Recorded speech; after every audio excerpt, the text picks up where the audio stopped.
Good morning and welcome to Falcon TV. It's Friday, September 25th, 2020. I'm Mike Keller along with the rest of the Falcon TV crew. This week, being voter registration week, we turn our focus towards the White House. The President told the United Nations General Assembly this week that China must be held accountable for having unleashed COVID-19 onto the world, prompting Beijing to accuse him of lies and abusing the UN platform to provoke confrontation. China's President Xi Jinping struck a peacemaking tone in his pre-recorded virtual address to the General Assembly, calling for enhanced cooperation over the pandemic and stressing that China had no intention of fighting either a Cold War or a hot war with any country. Trump and Xi, leaders of the world's two largest economies, laid out competing visions at the time when relations have plunged to their worst level in decades. Trump focused his speech on attacking China, accusing Beijing of allowing people to leave China in an early stages of outbreak to infect the world while shutting down domestic travel. He said we must hold accountable China, the nation which unleashed this plague onto the world. China responded with, "We should enhance solidarity and get through this together."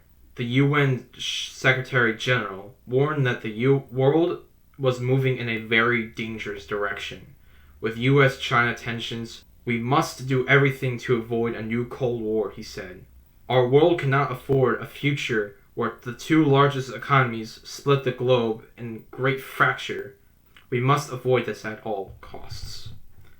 Economic divide risks inevitably turning into a geostrategic and military divide. Words also mentioned by the UN Secretary General, which brings us to a look at the TikTok deal. That deal, which is suspended to go through, has the roadblocks as is different than what the president initially said he would accept. The Trump administration has used technology companies as battlegrounds for geopolitical warfare with China in the past. It blocked Broadcom's attempt at buying Qualcomm in 2018 over arrangements with third-party foreign entities. It banned U.S. government agencies from doing business with Chinese telecom companies ZTE and Huawei. It forced a Chinese company that acquired Grindr to sell the application. TikTok is just the latest example of another way the administration can assert its leverage over China, which has limited or prohibited American companies from operating within its borders. For many years, President Trump has claimed the service, which has more than 100 million U.S. monthly active users, is a threat to national security. TikTok collects a lot of information about U.S. users, including sign-up information and their activities on the service, and could share this information with the Chinese government. So TikTok is a a war. The story of this app may take a page from Trump's book, Art of the Deal, which says talk big, then end on the compromise. Have compromised. The Trump administration's mismanaged response to the coronavirus pandemic and its subsequent efforts to meddle with the recommendations from the Centers for Disease Control and Prevention are taking a substantial toll on the nation's foremost public health institution.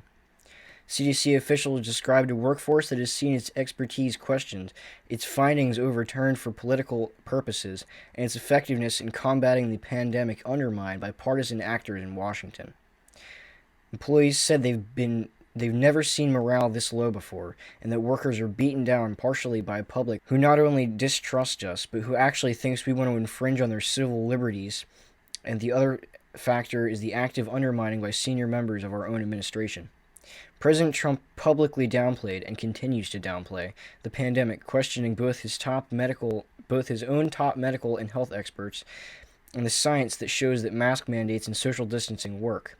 However, in private, Trump acknowledged that the virus was far more deadly. The feeling right now is that public health is not being allowed to lead and to demonstrate the path forward to reduce transmission and increase economic activity, he said. As November 3rd is just over a month away, it is up to you to vote for the candidate you want. The deadline to register is October 13th. And as Judge Bader Ginsburg said, fight for the things that you care about, but do it in a way that will lead others to join you. So for me and everyone here at Falcon TV, have a great day.